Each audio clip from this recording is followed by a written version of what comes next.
너도 이제 번듯하게 직장 생활하고 있고 생활비를 나만 부담하고 있는 게 바람직한 상황이 아닌 것 같아서 각각 반반 부담이면 공평하잖아. 남편의 연봉은 2억. 저는 애 키우면서 파트타임으로 버는 돈이 겨우 200 남짓이었습니다. 그런데 갑자기 생활비를 각각 부담하자고요? 애 낳으면서 그만두긴 했지만 은행 창구에서 오래 일했던 저는 본능적으로 느껴졌습니다. 남편이 말하지 않은 무언가가 있다. 그 무언가가 혹시 몇 달 전부터 울리지 않기 시작한 휴대폰 알림 소리와 연관이 있을 수도 있겠다. 남편이 웃으며 던진 그 말 앞에서 저는 싸우지 않았어요. 울지도 따지지도 않았죠. 그냥 서랍을 열고 종이 한 장을 꺼냈습니다. 가정 재무분담 협약서. 좋아요. 반반하죠. 대신 이것부터 읽어봐요. 순간 미세하게 남편의 눈빛이 흔들렸어요. 은행 창구에서 고객들을 상대하며 수도 없이 본 흔들림이었죠. 그때 저는 확신했습니다. 이 사람이 숨기고 있는 게 뭔지, 왜 갑자기 공평을 들먹이는지. 일주일 뒤 시부모님과 백수 시누이가 캐리어를 끌고 우리 집 현관으로 들어왔을 때도 저는 웃었어요. 시어머니가 며느리가 밥 차리는 게 예의라며 아침상을 요구했을 때도요. 저는 조용히 협약서 3조를 읽어드렸습니다. 추가 거주자 발생 시 초청자가 식비 전액 부담, 결제 책임자는 서재훈이에요. 그리고 배달 앱을 켰죠. 영수증은 남편 계좌로 정확히 청구했고요.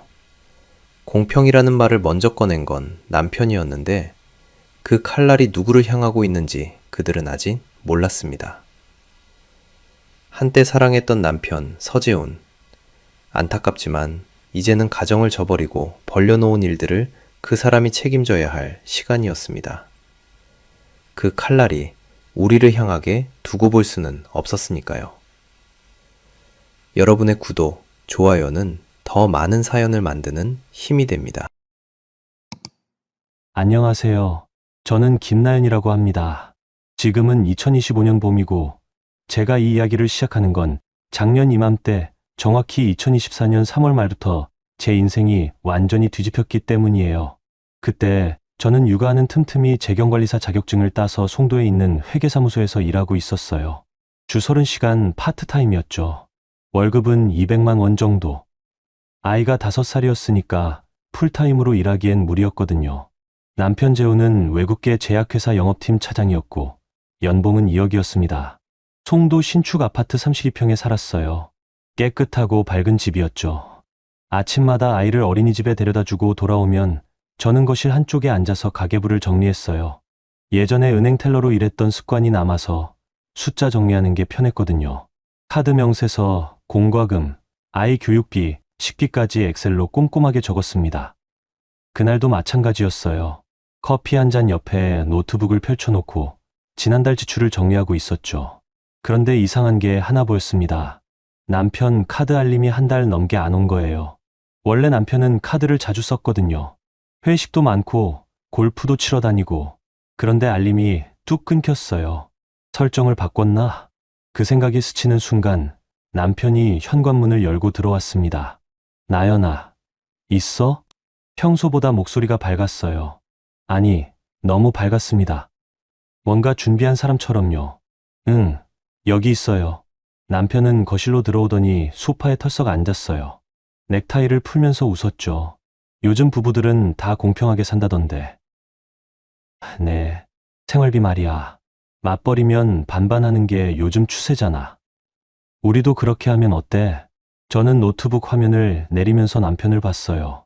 남편은 여전히 웃고 있었습니다. 그런데 눈빛은 웃지 않았어요. 갑자기 왜요? 갑자기는 아니지. 나도 생각해봤거든. 너도 일하는데 내가 혼자 생활비 다 내는 게 좀 불공평한 것 같아서. 불공평. 그 단어가 귀에 박혔습니다. 남편은 연봉이 2억인데 제 월급은 200만 원이에요. 그동안 남편이 대부분의 생활비를 냈던 건 사실이에요. 하지만 저도 아이 교육비랑 장보기, 외식비 일부는 제 카드로 냈거든요. 그런데 이제 와서 불공평이라니. 공평하게 하자는 거예요? 하, 응. 반반. 그게 요즘 부부관계잖아. 남편은 계속 웃었어요. 그런데 저는 웃을 수가 없었습니다. 왜냐하면 그 순간 머릿속에 떠오른 장면이 있었거든요. 일주일 전이었어요. 새벽에 화장실을 가려다가 거실을 지나치는데 남편이 소파에 앉아서 휴대폰을 보고 있었어요. 불도 안 켜고요. 화면 빛만 얼굴을 비추고 있었죠. 저는 그냥 지나쳤는데 그때 남편이 뭔가를 터치하는 소리가 들렸어요. 여러 번 빠르게. 그리고 며칠 뒤부터 카드 알림이 안 왔습니다. 알림을 껐구나. 그 생각이 확신으로 바뀌는 순간 저는 속이 서늘해졌어요. 하지만 울지 않았습니다. 따지지도 않았죠. 그냥 웃었어요. 좋아요. 반반하죠. 남편 얼굴에 안도감이 스쳤습니다. 너무 빨리요. 그래. 역시 나연이는 이해가 빨라. 저는 일어나서 서재로 갔어요. 남편은 TV 리모컨을 집어들었죠. 아마 이제 끝났다고 생각했을 거예요. 하지만 저는 서재 책상 서랍을 열고 며칠 전에 미리 준비해둔 종이 한 장을 꺼냈습니다. 가정 재무분담 협약서라는 제목이 박혀 있었어요. 은행 텔러 시절 저는 온갖 금융 서류를 다뤘어요. 대출 계약서, 보험 약관, 카드 규정까지. 그래서 알았습니다. 사람은 말로 속일 수 있지만 문서는 속일 수 없다는 거요. 거실로 돌아와서 종이를 테이블 위에 놓았어요. 이것부터 읽어봐요. 남편이 TV에서 눈을 떼고 종이를 봤습니다. 표정이 굳었어요. 이게 뭐야? 협약서요. 공평하게 하려면 규칙이 있어야죠. 남편은 종이를 집어들었어요. 눈을 가늘게 뜨고 읽기 시작했습니다. 저는 그 모습을 가만히 지켜봤죠. 협약서엔 몇 가지 조항이 있었어요. 첫째, 공동생활비는 남편과 아내가 각각 50%씩 부담한다. 둘째, 추가 거주자 발생 시 초청자가 식비와 공과금을 전액 부담한다. 셋째, 가사노동 요구는 배달의식으로 대체 가능하며 결제 책임자를 명시한다. 넷째, 본협약은 양측 서명 시효력이 발생하며 일방적 파기는 불가하다. 남편은 종이를 내려놓았어요. 웃음기가 사라진 얼굴로 저를 봤습니다. 이런 걸 왜 이렇게까지 해? 공평하려면 명확해야죠. 당신도 그렇게 말했잖아요. 그냥 서로 믿고 하면 되지. 이렇게 계약서까지 쓰는 게 좀. 저는 남편의 말을 끊지 않았어요. 그냥 가만히 들었습니다. 남편은 계속 말했죠. 우리 부부인데 이런 식으로 하면 좀 서먹하잖아. 그럼 반반은 안 하실 거예요?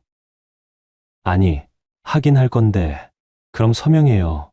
남편이 입을 다물었어요. 저는 펜을 하나 꺼내서 테이블 위에 놓았습니다.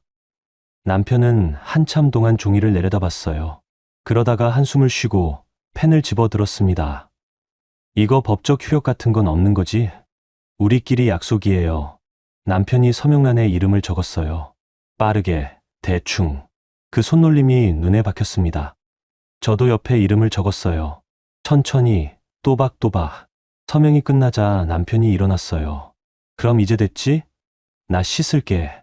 네, 가세요. 남편이 방으로 들어가고 저는 협약서를 봉투에 넣었어요. 그리고 휴대폰으로 사진을 찍었습니다. 여러 장. 확대해서도 찍고 서명 부분만 따로 찍고. 그날 밤 저는 잠이 안 왔어요.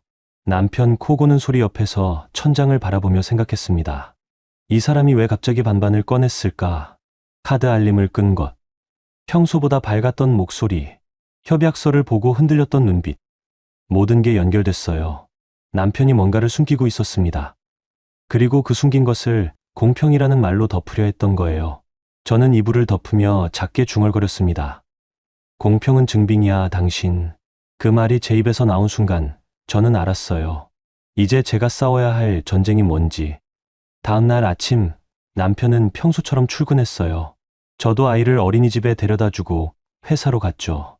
모든 게 평범했습니다. 하지만 제 가방 안에는 봉투 하나가 들어 있었어요. 가정 재무분담 협약서라고 적힌. 그리고 그 봉투는 앞으로 제가 휘두를 칼이 될 거였습니다. 협약서에 서명을 받은 다음 날 밤, 저는 일부러 식탁에 앉아서 그 종이를 다시 꺼냈어요. 남편이 퇴근해서 샤워를 하고 나올 때쯤이었죠. 왜 또 그걸 꺼내? 남편이 머리를 닦으며 물었어요. 목소리엔 짜증이 섞여 있었습니다. 조항을 정확히 확인하려고요. 우리 같이 읽어봐요. 다 읽었잖아. 제대로 읽었어요? 남편이 한숨을 쉬었어요. 그러고는 마지못한 듯 식탁 맞은편에 앉았습니다. 저는 협약서를 펼치고 조항을 하나씩 읽어 내려갔어요. 첫 번째, 조항. 공동생활비는 남편과 아내가 각각 50%씩 부담한다. 여기까지는 당신이 원한 거죠? 응. 두 번째, 조항. 추가 거주자 발생 시 초청자가 식비와 공과금을 전액 부담한다. 남편 손이 멈췄어요. 수건을 목에 걸친 채로 저를 봤습니다. 추가 거주자. 그게 무슨 뜻이야? 예를 들어, 친정 부모님이 오시거나 시부모님이 오시는 경우요. 초청한 사람이 비용을 내는 거예요. 우리 집에 누가 온다고 그런 걸 써놔? 혹시 모르잖아요. 규칙은 미리 정해두는 게 좋아요. 저는 웃으며 말했어요. 남편은 표정이 묘했습니다. 뭔가 걸린 것 같은 얼굴이었죠. 세 번째, 조항.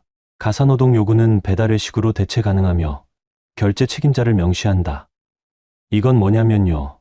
만약 누가 저한테 밥 차리라고 하면 배달로 대체할 수 있다는 거예요. 그리고 그 비용은 요구한 사람이 내야 하고요.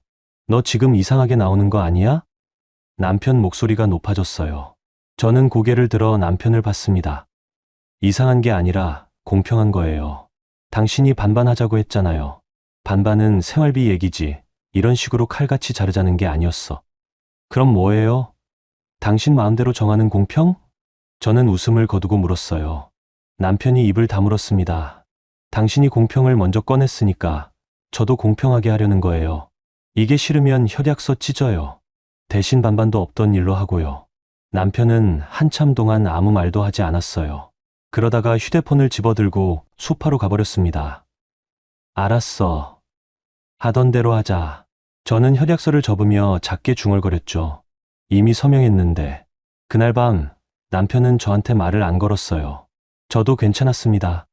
제가 원한 건 남편의 기분이 아니라 서명이었으니까요. 며칠이 지나고 저는 협약서를 투명 파일에 넣어서 서재 서랍 깊숙이 보관했어요. 그리고 사진은 클라우드에 따로 백업했죠. 혹시 모르니까요. 일주일쯤 지났을 때였어요. 남편이 퇴근하면서 전화를 한 통 받더니 표정이 밝아졌습니다. 응, 알았어. 그래, 언제쯤? 이번 주? 좋아. 그럼 그렇게 해. 전화를 끊고 저를 보더니 웃었어요. 그런데 그 웃음이 어딘가 어색했습니다. 나연아, 잠깐 얘기 좀 하자. 무슨 일이에요? 우리 부모님이랑 민정이가 잠깐 우리 집에 오시기로 했어. 저는 설거지하던 손을 멈췄어요. 천천히 고개를 돌려 남편을 봤습니다. 언제요? 이번 주 토요일. 잠깐만 계실 거야. 한 달? 아니, 좀 더 짧을 수도 있고. 한 달이요? 응. 아버지가 집 수리한다고 해서 그동안 어디 계실 데가 없잖아.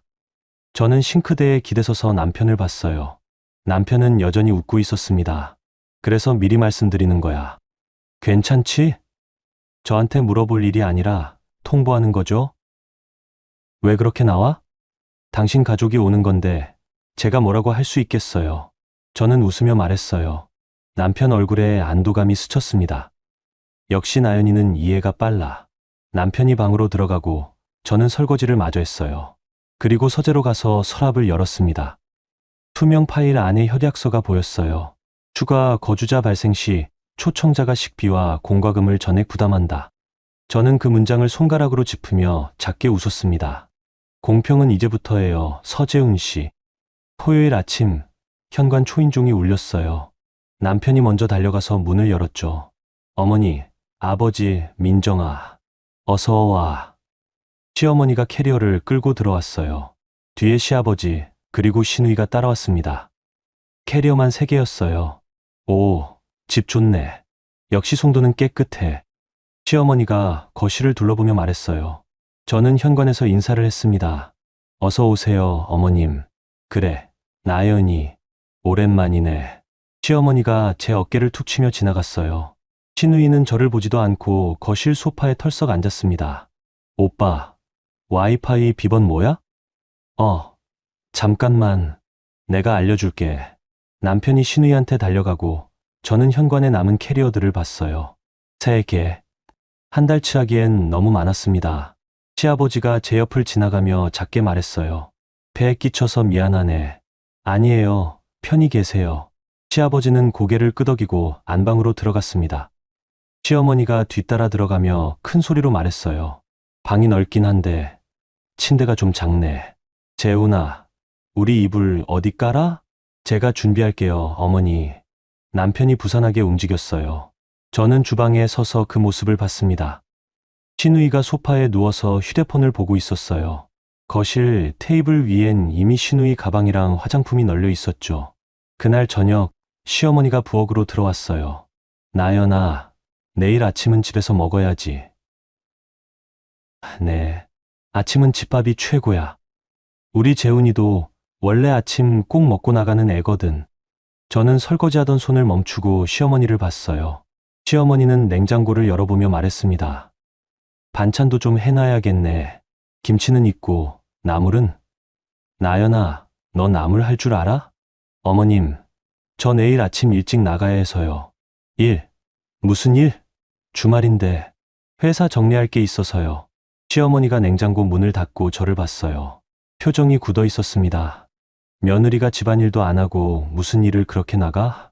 저는 아무 말도 하지 않았어요. 그냥 설거지를 마저 했죠. 시어머니가 한숨을 쉬고 거실로 나갔습니다. 그리고 남편한테 뭐라고 말하는 소리가 들렸어요. 야, 나연이 좀 그러네. 시어머니가 밥 얘기했는데 대꾸도 안 해. 어머니, 나연이도 바쁘니까요. 바빠도 예의는 있어야지. 저는 수도꼭지를 잠그고 손을 닦았어요. 그리고 서재로 갔습니다. 서랍을 열고 협약서를 꺼냈어요. 추가 거주자 발생 시 초청자가 식비와 공과금을 전액 부담한다. 저는 그 문장을 다시 한번 읽었습니다.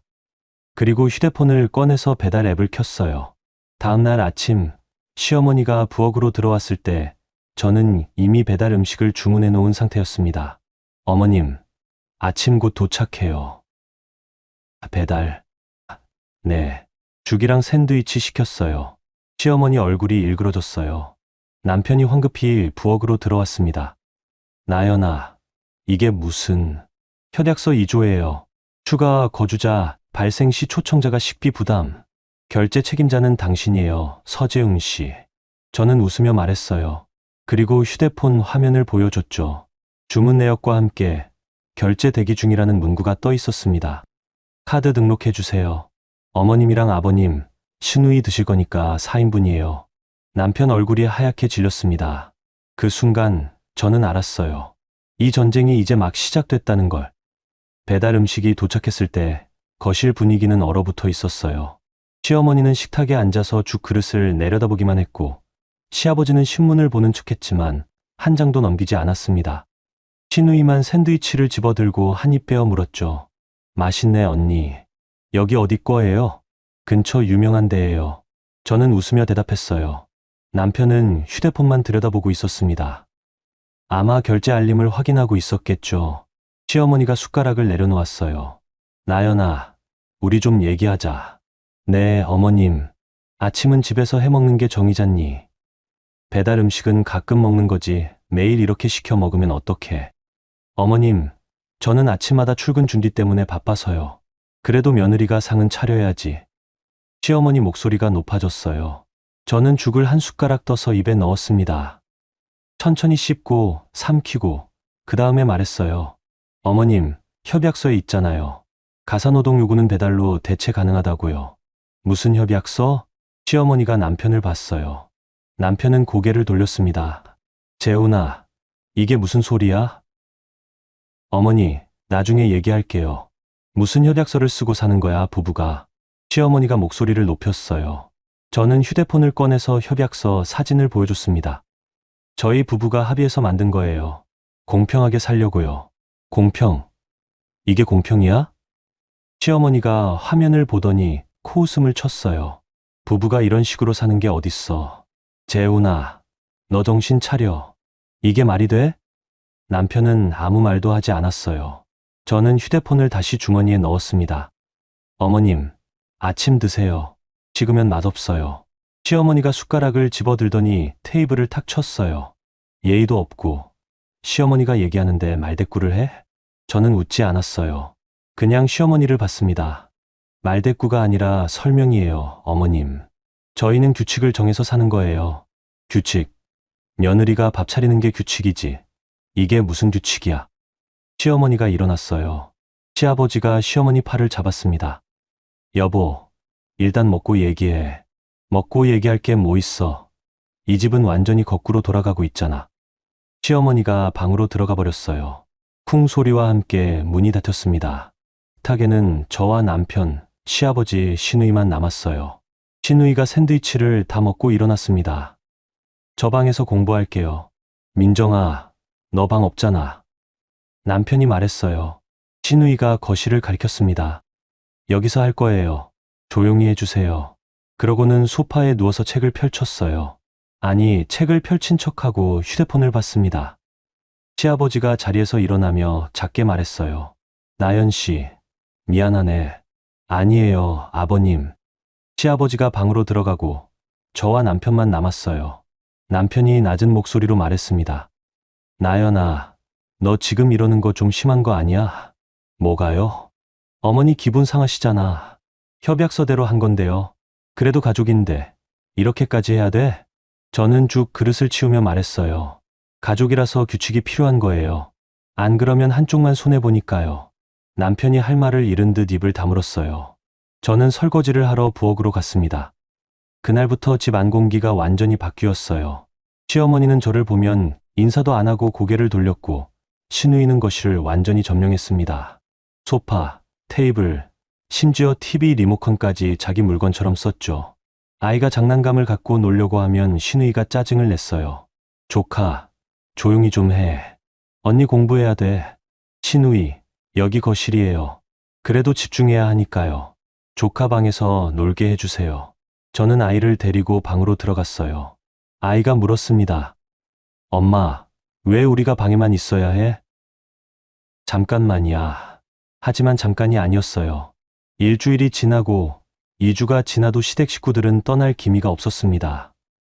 시어머니는 매일 아침 저를 불렀어요. 나연아, 반찬 좀 해놔.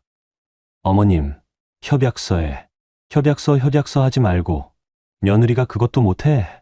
저는 웃으며 배달 앱을 켰어요. 반찬 배달을 시키고 영수증을 남편한테 보냈습니다. 반찬 5종 세트 78,000원. 결제 부탁드려요. 남편한테서 답장이 왔어요. 나연아, 이거 너무 비싸.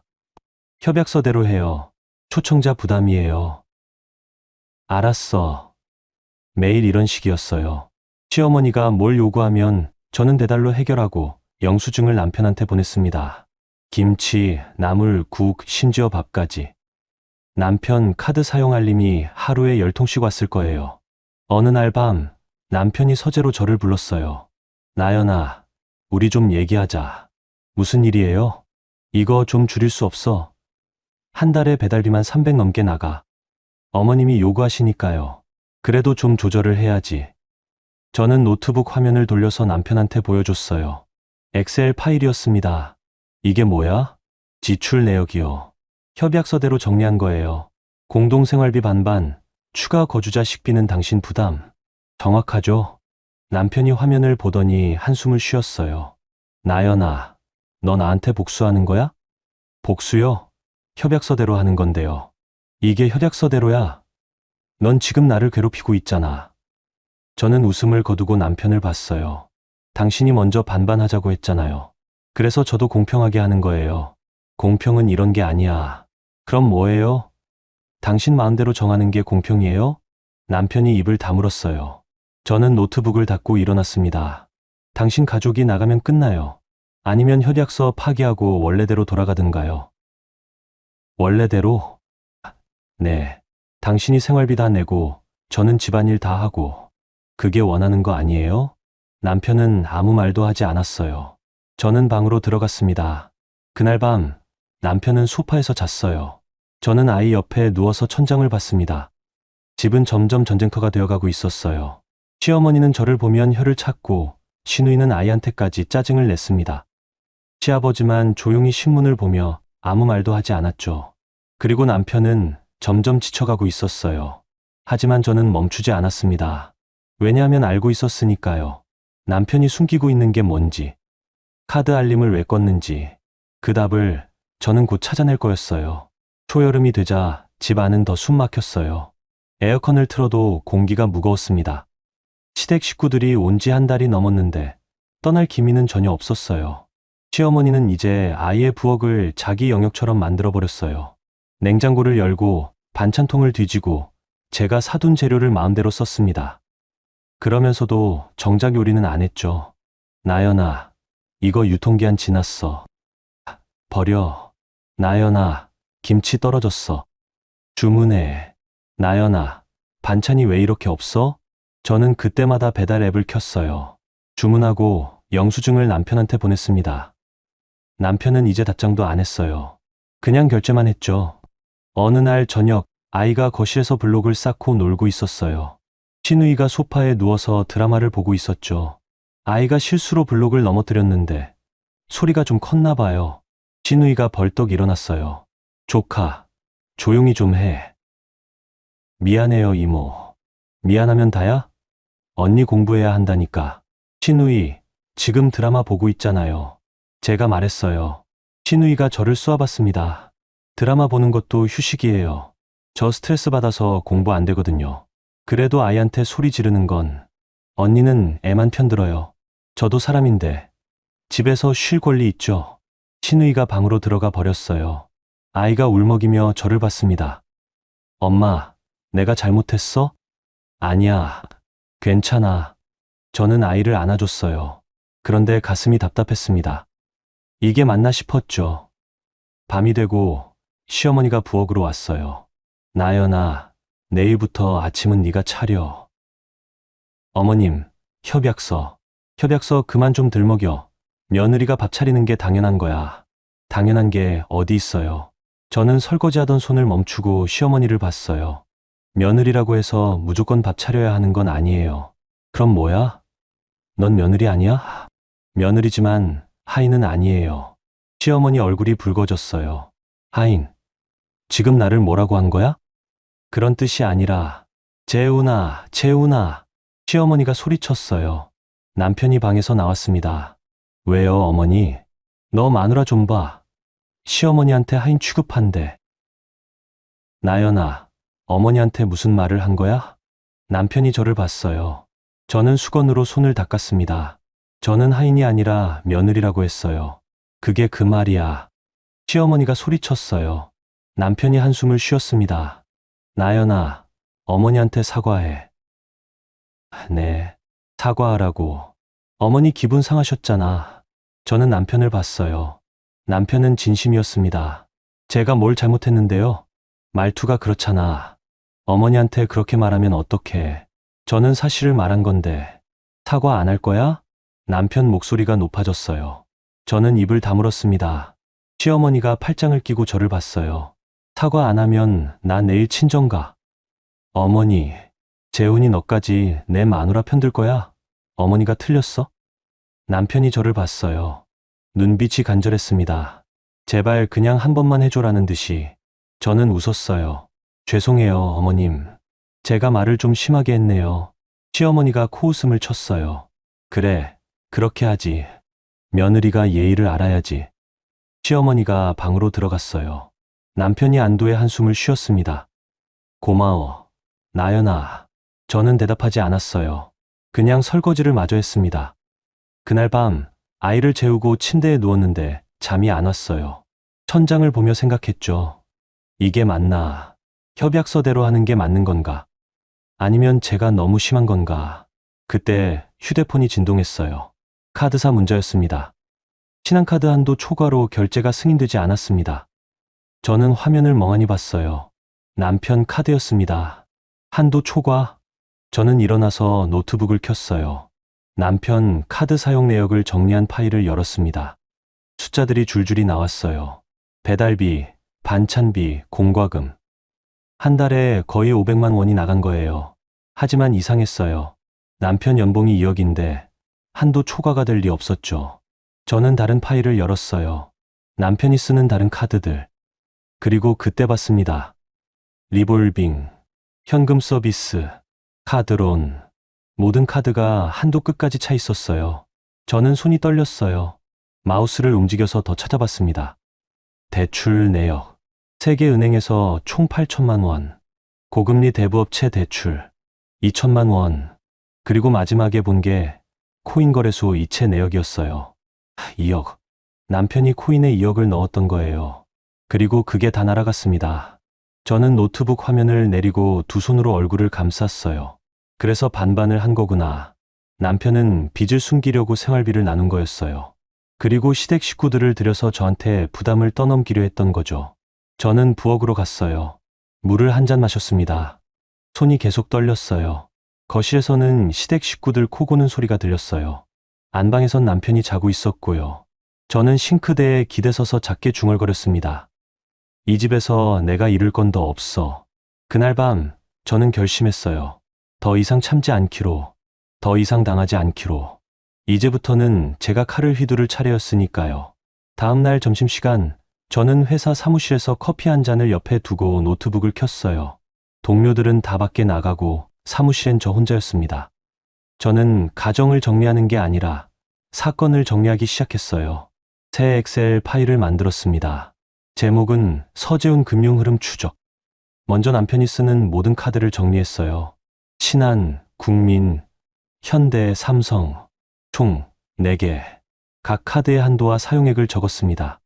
그리고 리볼빙 잔액, 현금 서비스 금액까지.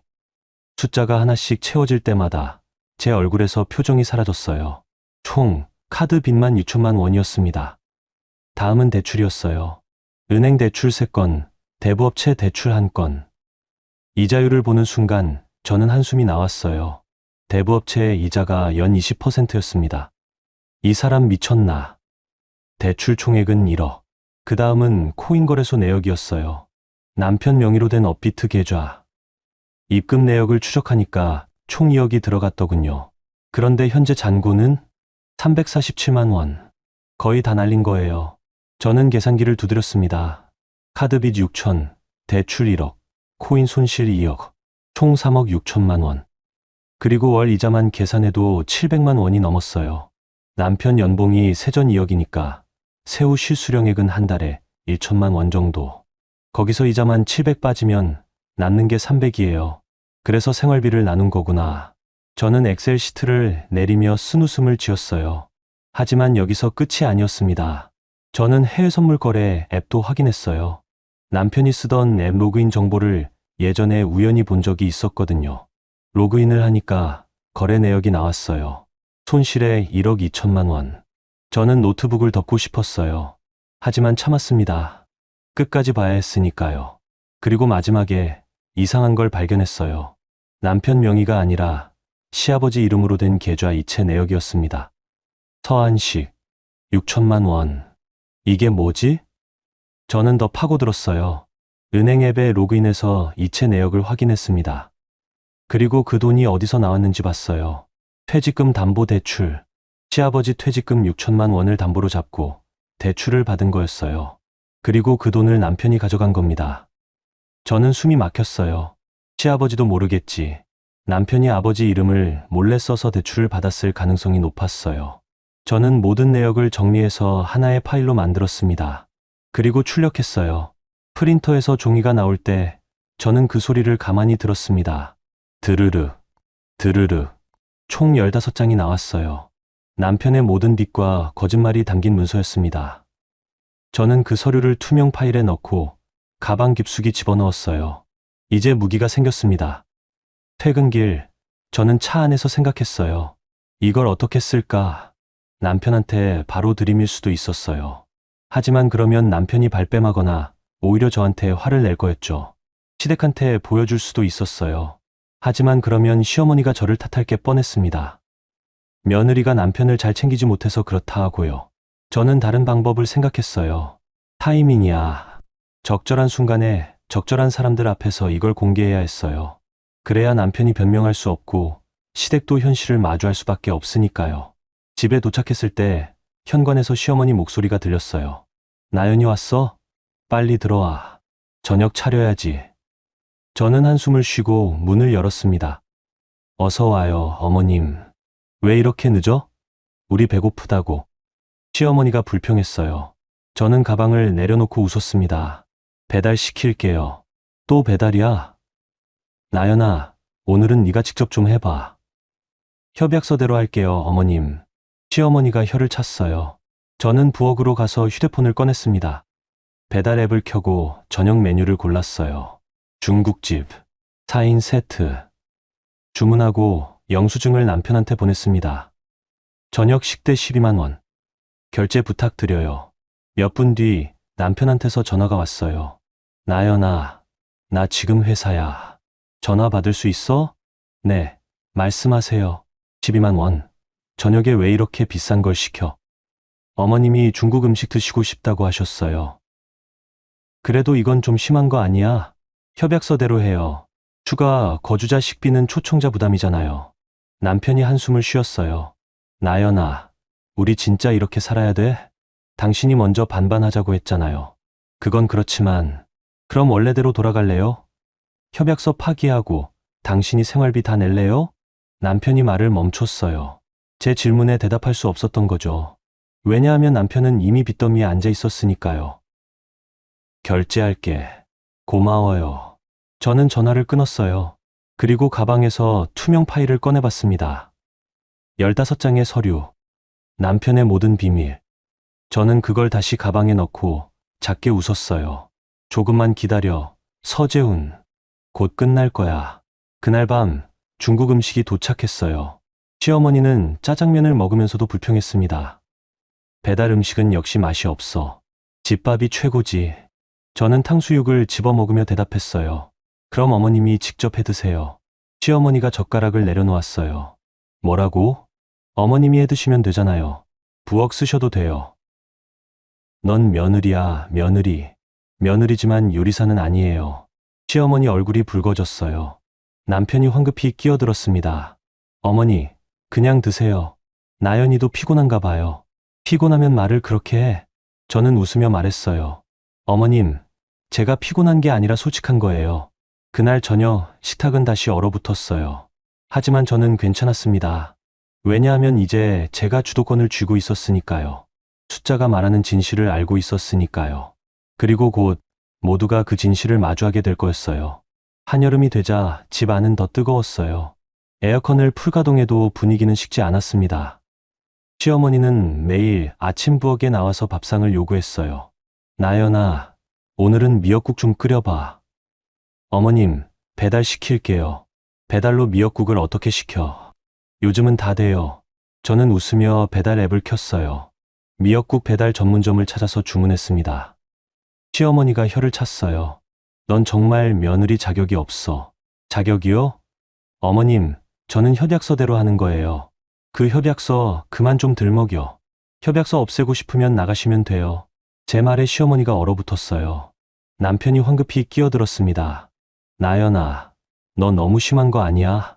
뭐가요? 어머니한테 나가라는 게 말이 돼? 저는 선택지를 드린 거예요. 협약서를 지키든지 나가시든지. 남편 얼굴이 일그러졌어요. 하지만 아무 말도 하지 못했습니다. 왜냐하면 협약서에 서명한 건 남편이었으니까요. 그날부터 저는 모든 걸 영수증으로 남겼어요.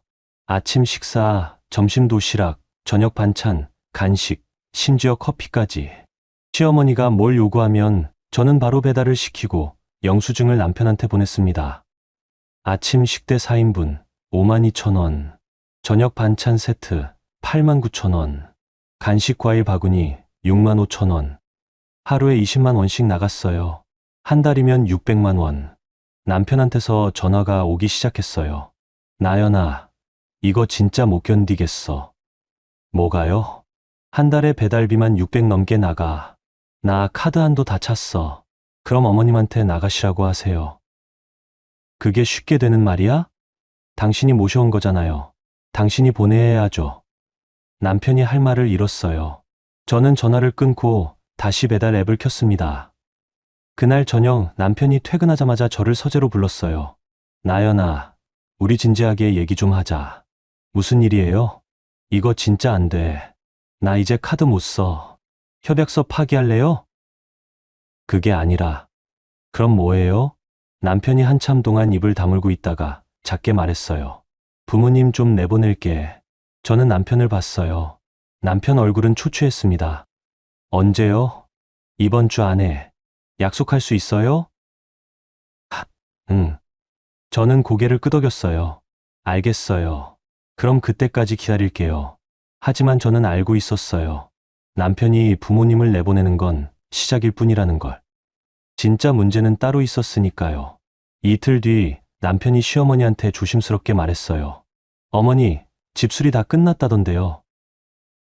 그래? 이제 돌아가셔도 될 것 같아요. 시어머니 얼굴이 굳었어요. 우리 쫓아내는 거야? 쫓아내는 게 아니라 이제 집도 됐으니까요. 네, 마누라가 시킨 거지? 어머니, 그게 아니라 나연이 네가 시킨 거 맞지? 시어머니가 저를 봤어요. 저는 설거지를 하면서 대답했습니다. 저는 아무 말도 안 했어요, 어머님. 거짓말. 넌 처음부터 우릴 내보내려고 했잖아. 어머님, 협약서 때문에 힘든 건 저희 둘 다예요. 시어머니가 코웃음을 쳤어요. 협약서. 부부가 그런 걸 쓰고 사니까 이 모양이지. 그럼 안 쓰면 한쪽만 손해보잖아요. 손해. 네가 무슨 손해를 봐? 저는 설거지하던 손을 멈추고 시어머니를 봤어요. 어머님이 제 집에서 2달 동안 공짜로 사셨잖아요. 그게 손해 아니에요? 시어머니 얼굴이 새빨개졌어요. 공짜? 우린 가족이야, 가족. 가족이라고 해서 무료는 아니에요. 너, 정말. 시어머니가 다가오려는 순간 남편이 막아섰어요. 어머니, 진정하세요. 나연이도 그만해. 시어머니가 남편을 밀치고 방으로 들어가 버렸어요. 쿵 소리와 함께 문이 닫혔습니다. 남편이 저를 봤어요. 나연아, 너 좀 심했어. 사실을 말한 건데요. 그래도 어머니 기분을. 당신은 어머니 기분만 생각해요? 제 기분은요? 남편이 입을 다물었어요. 저는 설거지를 마저 하고 방으로 들어갔습니다. 주말, 시댁 식구들이 짐을 쌌어요. 시어머니는 끝까지 저를 보지 않았고 시누이는 혀를 차며 캐리어를 끌었습니다. 언니, 저 다신 안 와요. 그러세요. 저는 웃으며 대답했어요. 시누이가 문을 쾅 닫고 나갔습니다. 시아버지만 저한테 인사를 했어요. 나연 씨, 폐 많이 끼쳤네. 아니에요, 아버님. 편히 가세요. 시아버지가 고개를 끄덕이고 나갔습니다. 남편이 부모님을 배웅하러 나가고 저는 거실에 홀로 남았어요. 텅 빈 거실, 소파, 테이블, 그리고 깨끗한 공기. 저는 창문을 활짝 열었어요. 바람이 들어왔습니다. 1라운드 끝. 하지만 진짜 싸움은 이제부터였어요. 저는 가방에서 투명 파일을 꺼냈습니다. 15장의 서류. 남편의 모든 비밀. 이제 이걸 언제, 어떻게 쓸지 결정해야 했어요. 그날 밤, 남편이 퇴근했어요. 표정이 어두웠습니다. 나연아, 어머니가 엄청 화나셨어. 그러시겠죠. 좀 사과 전화할 수 없어? 제가 뭘 잘못했는데요? 그래도 가족인데, 저는 남편을 봤어요. 가족이면 거짓말해도 돼요? 뭐, 당신, 빚 있죠? 남편 얼굴이 굳었어요. 무슨 소리야? 카드 빚, 대출, 코인 손실. 다 알아요. 너 어떡해? 저 은행 텔러 출신이에요. 숫자 추적하는 거 제 전문이에요. 남편이 소파에 주저앉았어요. 나연아, 그건 얼마예요? 총액 3억 좀 넘어. 저는 웃었어요. 제가 계산한 것과 똑같았습니다. 그래서 반반한 거죠. 생활비 부담 줄이려고. 남편이 고개를 숙였어요. 미안해. 미안하다고 끝나요? 나연아, 나 지금 정말 힘들어. 이자만 한 달에 700이야. 그건 당신 문제예요. 우리 부부잖아. 같이 해결할 수 없어? 저는 남편을 봤어요. 남편은 간절한 눈빛이었습니다. 당신 혼자 만든 빚이에요. 당신이 책임져야죠. 나연아, 저는 도와줄 수 없어요. 남편이 얼굴을 손으로 감쌌어요. 저는 방으로 들어갔습니다. 가방에서 서류를 꺼내 다시 한번 읽어봤어요. 그리고 결심했습니다. 이건 끝까지 가야 해. 왜냐하면 이 빚은 제 인생을 무너뜨릴 수도 있었으니까요. 저는 서류를 봉투에 넣고 내일 할 일을 생각했어요. 변호사 상담 예약, 재산 분리 방법 확인, 그리고 이혼 조건 정리. 이제 제가 칼을 휘두를 차례였습니다. 가을이 왔어요. 낙엽이 떨어지는 거리를 걸으며 저는 생각했습니다. 이제 마지막이야. 변호사 상담을 3번 받았어요. 재산 분리 방법, 이혼 절차, 그리고 비책임 범위까지 다 물어봤습니다. 변호사가 말했어요. 부인 명의로 된 빚이 아니면 부인께서 책임질 필요 없습니다. 남편 빚이 제게 안 넘어와요? 결혼 중에 생긴 빚이라도 부인이 동의하지 않았고 부인 명의가 아니면 별개예요. 특히 투자 손실은 개인 책임이고요. 저는 안도의 한숨을 쉬었어요. 그럼 재산 분할은요? 혼인 중 형성된 재산을 나누는 건데 아파트가 공동명의면 지분대로 나누면 됩니다. 다만 남편 빚 때문에 아파트가 압류될 가능성이 있으니 빨리 정리하는 게 좋아요. 저는 고개를 끄덕였어요. 이혼은 어떻게 진행하면 돼요? 협의 이혼이 제일 빠릅니다. 양측이 합의하면 1달 안에 끝나요. 남편이 합의 안 하면요?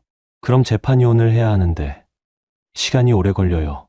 하지만 부인께서 증빙을 많이 갖고 계시면 유리합니다. 저는 가방에서 서류 봉투를 꺼냈어요. 이런 거요? 변호사가 서류를 훑어보더니 고개를 끄덕였어요. 완벽하네요. 이 정도면 재판 가도 부인이 압도적으로 유리합니다.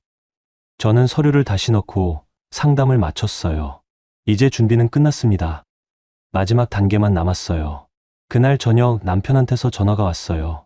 나연아, 이번 주말에 부평 가족 식당에서 식사하자. 부모님도 오시고. 왜요? 그래도 가족끼리 모여야지. 그동안 분위기가 안 좋았으니까 한번 풀어보자고.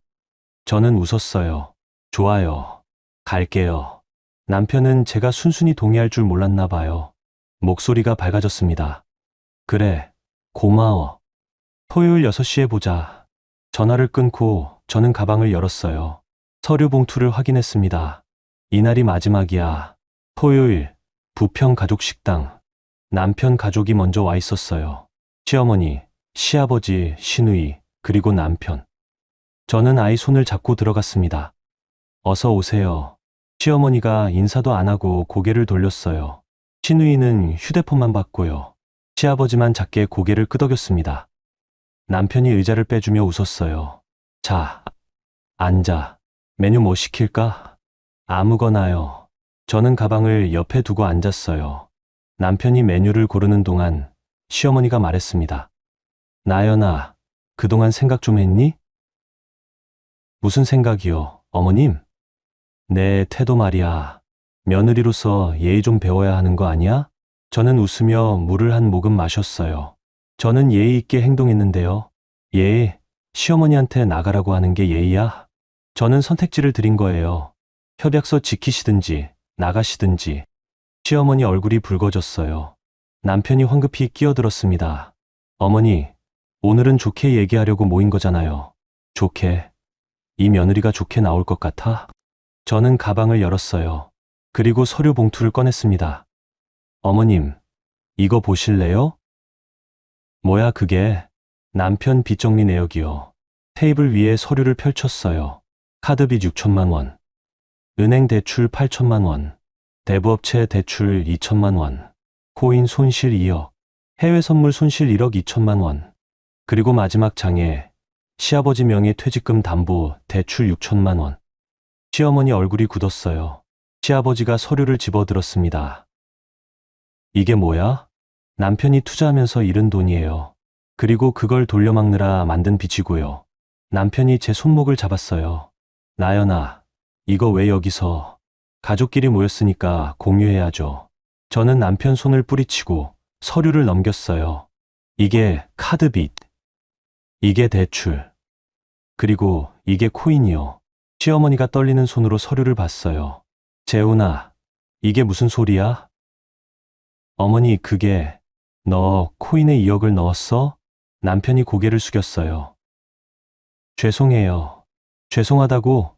이게 죄송하다는 말로 끝나? 시어머니 목소리가 떨렸어요. 시아버지가 마지막 장을 봤습니다. 내 이름이 왜 여기 있어? 아버님 퇴직금으로 대출 받은 거예요. 뭐? 시아버지 손이 떨렸어요. 남편을 봤습니다. 재훈아, 이게 사실이야? 아버지, 그게 급하게 돈이 필요해서 내 퇴직금을, 내가 평생 번 돈을? 시아버지 목소리가 커졌어요. 주변 사람들이 쳐다봤습니다. 시어머니가 남편한테 손을 들었어요. 탁 소리가 났습니다. 이 자식아. 어머니, 너 미쳤어? 부모 돈까지 손대? 남편이 뺨을 감싸며 고개를 숙였어요. 신우이가 서류를 받습니다. 오빠, 이게 진짜야? 응. 그럼 우리 집 망하는 거야? 남편은 아무 말도 하지 못했어요. 저는 서류를 정리하며 말했습니다. 어머님, 아버님, 저는 이 빚에 책임이 없어요. 제 명의도 아니고 제가 동의한 것도 아니에요. 시어머니가 저를 봤어요. 그럼 뭐? 넌 빠져나가겠다는 거야? 네. 저는 제 몫만 챙길 거예요. 이 나쁜 년. 시어머니가 소리쳤어요. 주변 사람들이 완전히 쳐봤습니다. 저는 차분하게 말했어요. 나쁜 건 남편이에요. 가족한테 거짓말하고 부모님 돈까지 손댄 사람은 저 아니에요. 시아버지가 남편을 봤어요. 재훈아, 이거 어떻게 할 거야? 아버지, 제가 갚을게요. 뭘로? 이자만 한 달에 700이라며? 남편이 아무 말도 못했어요. 저는 가방을 메고 일어났습니다. 저는 이만 가볼게요. 아이도 있고요. 나연아. 남편이 제 팔을 잡았어요. 저는 뿌리쳤습니다. 손 떼요. 제발 이혼은 하지 말자. 이미 변호사 선임했어요. 다음 주에 조정 신청할 거예요. 나연아, 제발. 저는 남편을 봤어요. 남편은 울고 있었습니다. 하지만 저는 마음이 흔들리지 않았어요. 당신이 반반하자고 했죠. 그럼 빚도 반반하세요. 아, 근데 제 몫은 없네요. 당신 빚이니까. 저는 아이 손을 잡고 식당을 나왔어요. 뒤에서 시어머니가 소리치는 게 들렸습니다. 재훈아, 이게 무슨 짓이야? 하지만 저는 돌아보지 않았어요. 집으로 가는 차 안에서 아이가 물었어요. 엄마, 우리 이제 어떻게 돼? 괜찮아. 엄마가 다 지킬게. 저는 아이 머리를 쓰다듬으며 창밖을 봤어요. 낙엽이 떨어지고 있었습니다. 그리고 저도 무언가를 떨어뜨리고 있었어요. 거짓말로 만들어진 결혼, 공평하지 않았던 관계, 이제 끝이 보였습니다. 2025년 4월, 가정법원 조정실. 봄 햇살이 창문으로 들어왔지만 방 안 공기는 차가웠어요. 저는 서류초를 무릎 위에 올려놓고 조정위원을 기다렸습니다. 옆에는 변호사가 앉아 있었고요. 반대편엔 남편이 앉아 있었어요. 혼자였습니다. 시댁 식구들은 오지 않았어요. 남편은 많이 아이였어요. 얼굴에 그늘이 짙었고 옷도 구겨져 있었습니다. 조정위원이 들어왔어요. 오늘은 재산 분할과 양육권에 대해 조정하겠습니다. 먼저 재산 분할부터 시작할게요. 변호사가 서류를 내밀었어요. 아파트는 공동 명의입니다. 하지만 원고 측은 피고의 개인 채무가 혼인 재산에 영향을 미치지 않도록 지분 조정을 요구합니다. 피고 측 의견은? 남편 변호사가 말했어요. 피고도 재산 분할에 동의하지만 5,050을 주장합니다. 제 변호사가 서류를 펼쳤어요. 피고는 혼인 중 개인 투자로 3억 6천만 원의 채무를 발생시켰습니다. 원고는 이에 전혀 관여하지 않았고 동의하지도 않았습니다. 따라서 채무는 피고 단독 책임이며 재산 분할 시 이를 고려해야 합니다. 조정위원이 서류를 검토했어요. 피고의 채무가 상당하네요. 이에 대한 원고의 책임은 없습니다. 원고 명의 채무는 전혀 없고 보증도 서지 않았습니다. 확인했습니다. 그럼 재산 분할 비율은? 제 변호사가 말했어요. 원고는 7,030을 제한합니다. 아이 양육을 고려하면 적정합니다. 남편이 고개를 들었어요. 나연아, 너무한 거 아니야? 저는 남편을 봤어요. 당신이 만든 빚 때문에 아파트 압류될 수도 있어요. 제가 아이 데리고 살 집을 지켜야죠. 나도 살 곳이 필요해. 당신은 혼자잖아요. 전세 얻어서 사세요. 남편이 입을 다물었어요. 조정위원이 말했어요. 양측 모두 7,030에 합의하시겠습니까? 남편 변호사가 남편한테 뭐라고 속삭였어요. 남편이 고개를 끄덕였습니다. 합의하겠습니다. 좋습니다. 다음은 양육권입니다.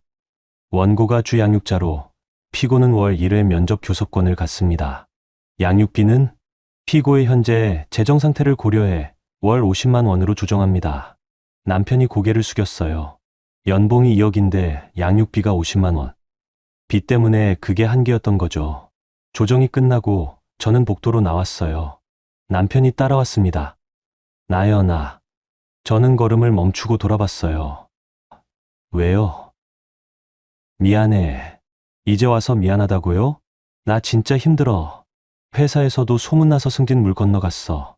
빚쟁이들한테 전화도 오고. 저는 남편을 봤어요. 남편은 무너져 있었습니다. 당신이 선택한 거예요. 한 번만 봐줄 수 없어. 우리 다시 시작할 수 없을까? 안 돼요. 왜? 당신은 거짓말쟁이니까요. 저한테, 가족한테, 심지어 당신 부모님한테도 거짓말했잖아요. 나 변할 수 있어. 믿을 수 없어요. 남편이 제 손을 잡으려 했어요. 저는 뒤로 물러났습니다. 손대지 마세요. 나연아. 이제 끝이에요. 당신 인생 당신이 책임지세요. 저는 돌아서서 걸었어요. 남편이 뒤에서 불렀지만 저는 돌아보지 않았습니다. 엘리베이터를 타고 내려가는데 눈물이 났어요. 하지만 슬퍼서가 아니었어요. 후련해서였습니다. 한 달 뒤 이혼이 확정됐어요. 아파트 지분 70%를 받고 나머지는 남편한테 넘어갔습니다. 저는 아이랑 둘이 그 집에 남았어요. 남편은 부평에 있는 원룸으로 이사 갔죠. 시댁과는 연락을 끊었어요. 시어머니한테서 전화가 몇 번 왔지만 받지 않았습니다. 시아버지한테서만 문자가 한 통 왔어요. 나연 씨, 미안하네. 아이 잘 키우게. 저는 답장을 보냈어요. 괜찮아요, 아버님. 건강하세요. 그게 마지막이었습니다. 계절이 바뀌고 여름이 왔어요. 아이는 초등학교에 입학했고 저는 회계사무소에서 정규직으로 전환했습니다. 어느 날 저녁 아이랑 둘이 저녁을 먹는데 아이가 물었어요. 엄마, 아빠는 언제 와? 아빠는 이제 안 와. 왜? 엄마랑 아빠가 이제 따로 살기로 했거든. 나 때문이야? 저는 아이를 안아줬어요. 아니야. 엄마랑 아빠 문제야. 너는 잘못 없어. 그럼 나는 엄마랑 살 거야. 가끔 아빠도 보고. 아이가 고개를 끄덕였어요. 그리고 밥을 먹었습니다. 저는 아이를 보며 생각했어요. 잘한 거겠지. 이혼 후 6개월쯤 지났을 때 남편한테서 전화가 왔어요. 나연아, 나야. 무슨 일이에요? 양육비 이번 달은 못 줄 것 같아. 왜요? 회사 그만뒀어. 빚 때문에 못 견디겠더라. 저는 한숨을 쉬었어요. 알겠어요. 그럼 나중에 주세요. 미안해. 괜찮아요. 전화를 끊고 저는 창밖을 봤어요. 남편은 여전히 빚에 쫓기고 있었어요. 하지만 그건 이제 제 문제가 아니었습니다. 저는 새 장부를 폈어요. 이제 제 이름으로만 된 통장, 제 이름으로만 된 카드. 숫자를 적어 내려가며 저는 작게 웃었어요. 공평은 증빙이야. 그 말이 제 입에서 나온 순간 저는 알았어요. 제가 이긴 게 아니라는 걸. 그냥 제 몫을 지킨 거라는 걸. 그리고 그걸로 충분했어요. 아이 옆에 앉아서 새로운 페이지를 펼쳤습니다. 이제 제 인생은 제가 쓸 거였으니까요.